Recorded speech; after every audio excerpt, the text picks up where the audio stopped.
Alright, so I'm gonna be reading to you a recent FTC verdict that was published today, September 2nd, 2015, concerning a very well known YouTube channel, actually a YouTube network, who actually paid other YouTubers to endorse a certain product, and they didn't disclose that this was actually a paid video. So yes, this is actually do consider YouTubers, video game YouTubers, that they in fact need to uphold actually the same type of ethical standards, such as dictated by the SPJ or Society of Professional Journalists, that they need to in fact disclose paid endorsements and disclose certain personal ties if they have when reviewing video games. So let's just get started. This might be boring for some of you, but I actually like to read through this stuff. This is coming from the guy who watches C-SPAN C-SPAN videos concerning video games and also other stuff. Okay, so Xbox One promoter settles FTC charges that it deceived consumers with endorsement videos posted by paid influencers. A California-based online entertainment network has agreed to settle Federal Trade Commission charges that it engaged in deceptive advertising by paying influencers to post YouTube videos endorsing Microsoft One system and several games. The influencers, paid by Machinima Incorporated, failed to adequately disclose that they were being paid for their seemingly objective opinions, the FTC charged. Surprise, surprise, this is something we've picked up on. What I'm getting at, it's not just the video game press with, just video game websites who aren't, adequately disclosing.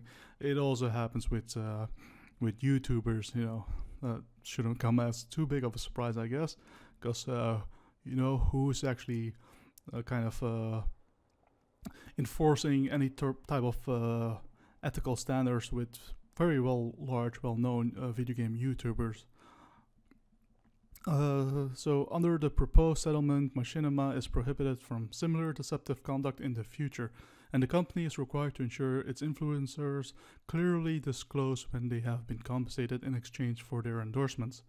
So I'm guessing that anybody in their network, in their YouTube network, if they don't follow these, if they don't disclose in the future, that they probably will get kicked out of the network, because the Machinima themselves will run the risk of major fines.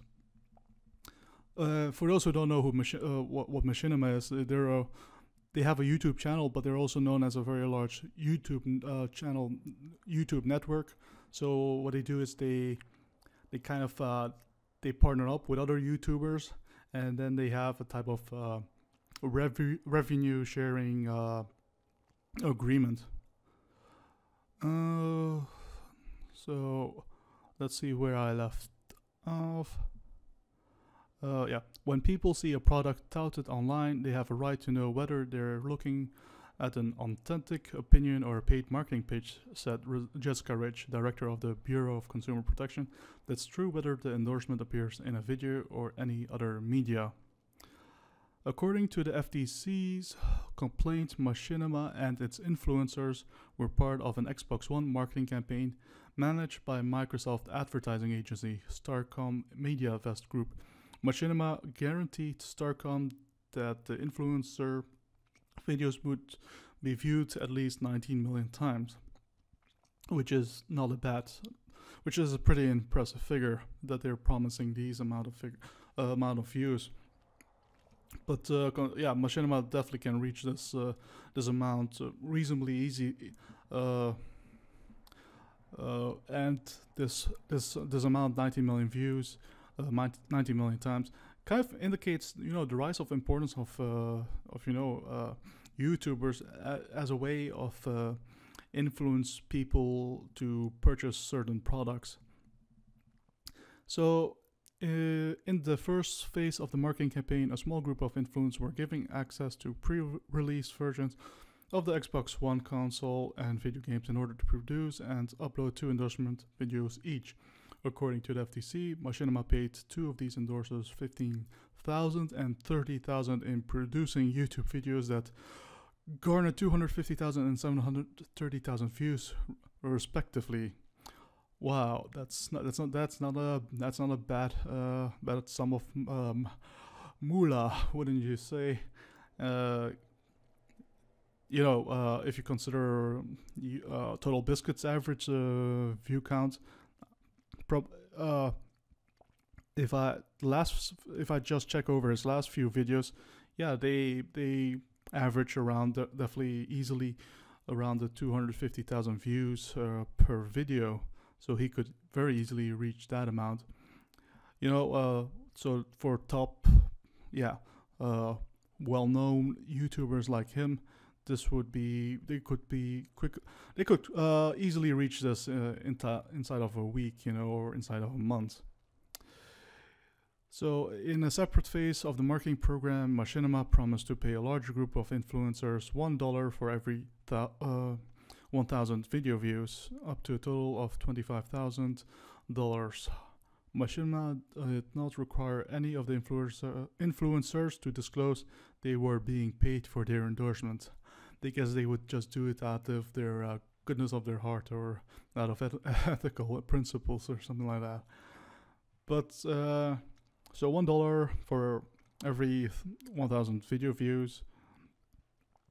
So yeah. I guess that's not, So 100,000 views would net you $100. So I'm guessing, if you look previously with the previous things they said, like $150,000, $30,000 per for roughly 250,000 and 730,000 views.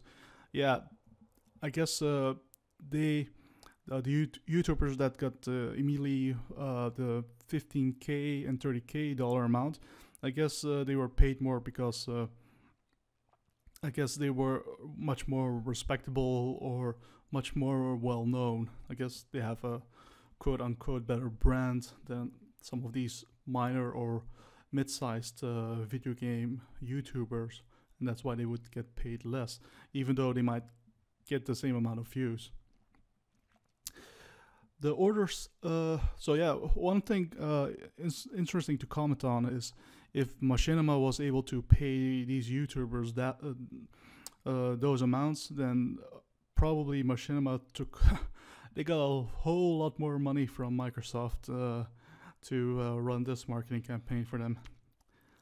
So the order settling the FTC's charges prohibits Machinima from misrepresenting in any influencer campaign that the endorser is an independent user of the product or service being promoted. Among other things, it also requires the company to prominently disclose any material connection between the endorser and the advertiser, and prohibits Machinima from compensating any influencer who has not made the required disclosures. In addition, it requires the company to follow up within 90 days of the start of the campaign to ensure the disclosures are still being made. I guess this should also apply to, certain video game websites. FTC staff also has sent a letter to Microsoft and Starcom closing its investigation into the two companies. In this case, according to the letter, while Microsoft and Starcom were both responsible for the influencer's failure to disclose their material connection to the companies, commission staff considered the fact that these appeared to be isolated incidents that occurred in spite of and not in the absence of policies and procedures designed to prevent such lapses.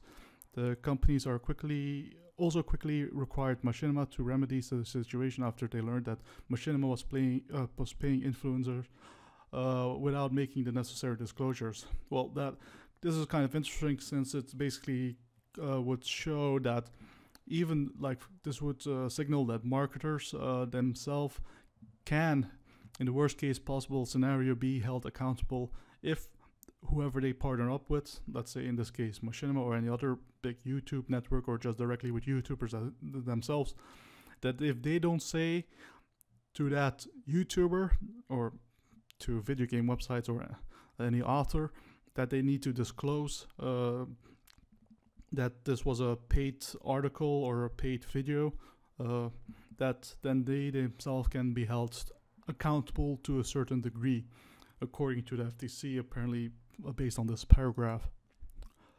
The Commission vote to issue the complaint and accept the proposed consent order for public comment was 5-0. The FTC will publish a description of the consent agreement package in the Federal Register shortly. The agreement will be subject to public comment for 30 days beginning today and continuing through October 2nd, 2015, after which the Commission will decide whether to make the proposal consent order final. So comments can be submitted electronically.